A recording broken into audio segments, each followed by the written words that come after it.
Vocal খুব সুন্দরভাবে test করলাম। এইবার আমরা ভোকালের সাথে মিড ও হাই ফ্রিকোয়েন্সি টেস্ট করব।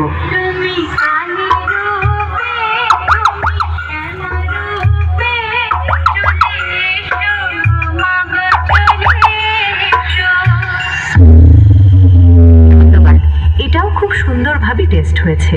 চলুন এইবার একটি বুক কাঁপানো ভাইব্রেশন বেস অনুভব করব।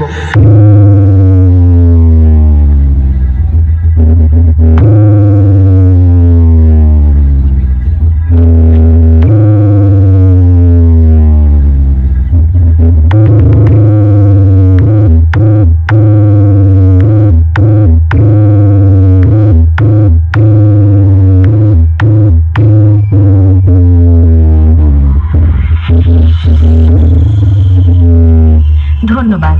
ভাইব্রেশন বেসটিও সুন্দরভাবে টেস্ট হয়েছে। এইবার আমরা সবকিছু সাথে নিয়ে ফাইনাল টেস্টিং শুরু করতে চলেছি। আশা করছি এই গানটি আপনাদের হৃদয়কে ছুঁয়ে যাবে। মালিক মিক্সিং প্রেজেন্ট, হিজল না, পূর্ব